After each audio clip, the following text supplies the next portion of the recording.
Hi, my name is Sara Green. I am a junior and I'm in the secondary ed program. I'm also an English major. Outside of school, I'm a paraeducator. I mostly work with preschoolers and students with exceptionalities. I also play roller derby. My derby name is Sylvia Rath. So, poetry is obviously really important to me. And I perform at a few venues. One of them is Providence Poetry Slam in Rhode Island. My writing primarily deals with experiences as a member of the LGBTQ plus community.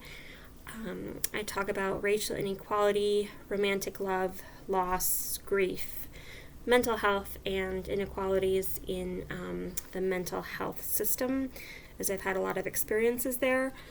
Overall, I strive to resist melodrama and resist a lot of other things. I really want to transport audiences, find beauty in the mundane, reframe the ego, expose the ego, and I hope I do this eloquently, but find at least one other soul to reach, benefit, raise up in my work.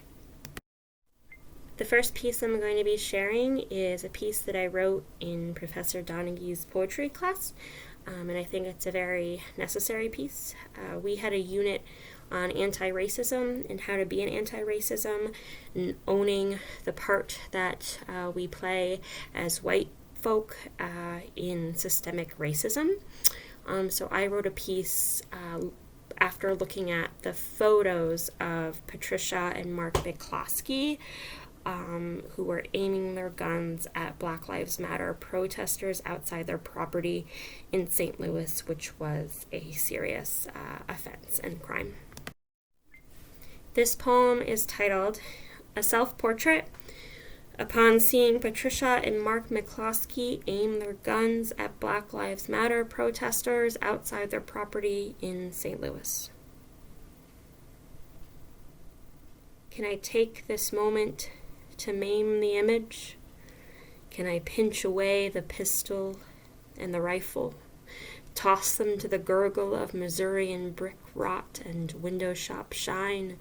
Can the guns clap to the feet of the Blues Museum on Washington Avenue, beg the boot of bass for mercy? Now look at the happy couple in Central End. How naked am I when I wear them as clothes? I laugh now at her fried hair and his blubbering belt, at smirks bulging with bankruptcy, with greed, with freedom. How mutant is the face of privilege, my face, I mean, a broken beat of music, claiming the space like a name, bluesless rhapsody. An extra hair, and what about me could be you, Patricia? My pandemic year is already remembering itself in its pocket. I've written poems about sourdough and ambition, as if the white candidacy of me for virus is not already news. But below the McCloskeys, the trees share roots with the same trees that heard Michael Brown with his hands up in Ferguson. Don't shoot. Hands up. Don't shoot. A walnut tree in Ferguson knows last words over evidence, knows slaughter over law when its people are slain in fear from vehicles running into the bleary false promise of St. Louis. Is it true? If George Floyd had not died with the 11th hour effort to see the sky, Patricia, would you not have nightmared about acceptance from angels? Mark, would you not have rewatched body cams makeshifting the concrete into a sky in which a black man could simply fall through? How quickly you forget your own home could never burn the way a city does, whose curtains never wrap your children and lower them into the ground. How quickly your husband moves in front of you and you fall behind, two dogs debating the fence of their yard. How you will never know the price of gated grass. Mark, have you eaten today? Has the burger you bite ever fallen from your hand and landed under an officer's knee? What must you think when you wake at night beside your blushing bride to hear the wound of the nation at your doorstep? Do you stir a little? Do your fingers twitch? As the morning you were brandishing your guns, mistaking the damned for mobs, I was measuring the depth of my cough while laughing, calling my home a cave, a cabin, a cubicle, observing my defensivelessness like fine wine. My home is also your home, isn't it? Marble and gray and gray and gray and gray, and several stories up, still as many hedges in the sky policing the clouds. And yet, our homes need no gate, no fence with daggers, howling sirens. We cannot stay inside too long. We're terrified of who lives inside. Okay, the next poem that I'm going to be sharing is a poem that I wrote under the mentorship of a dear friend. His name is Jeremy Radin, and he pushed me to write a very complicated piece about my relationship with my biological sister's suicide, and explore this element of grief, which is that when people die, there is a opportunity for people to kind of own them and their stories like possessions, which is something that we're not always interested in looking at when we're also missing and loving a person dearly. So I just wanted to explore that in this piece. So yeah. This poem is titled Messed Up, and it's in the style of Jeremy Radin. When I am hosting my half-sister's wake, my own honesty steps out of my body. Sara? What are you doing here? What are loose hugs doing for strangers that are not her strangers? Why do you stuff me into condolences you are not right to give the way you give? Like the grief was all yours and now you break bread? You met her when you were 18. 4 years of inventing sisterhood is just not enough time.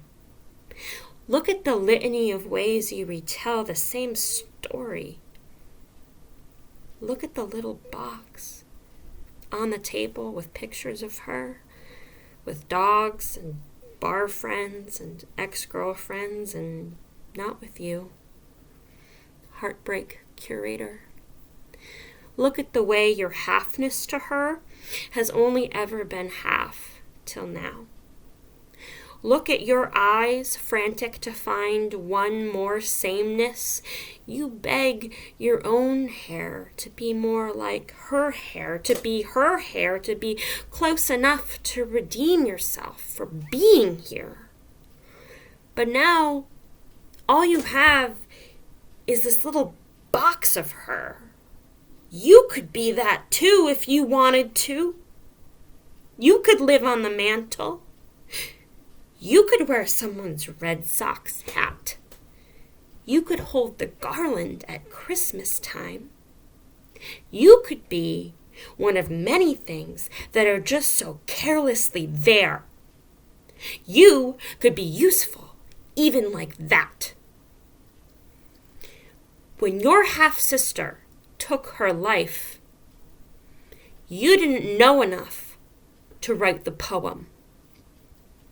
You wrote about sand because that's what she wanted to be. And she is now what a rock is made of. And this can be okay because she always liked rocks. She kept them in her JanSport, her fanny pack, her windowsill. Now she is a rock and you collect her. millions of her. Doorstop, property maker, paperweight, trip causer. If you look at a rock long enough, you start wanting it all to yourself. You want her all to yourself. So you don't have to look at the way your grief is just 5 stages of denial.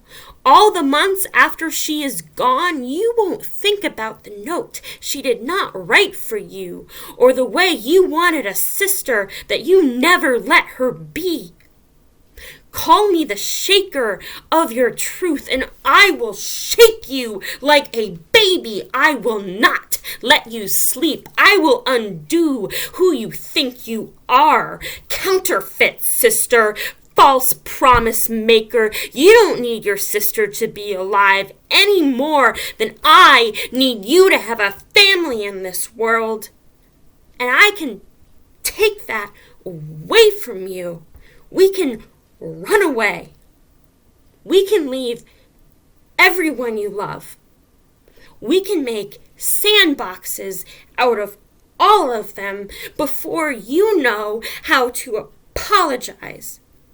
Before you know how to pick up the phone and call someone who needs you. Before you are married or pregnant and somebody's goddamn only security. There is no real way to grieve anyone you love. But you could have tried. You could have tried. Cassandra needed you. She called you little me once. Okay, thank you for listening. Again, my name is Sara Green, and support local arts.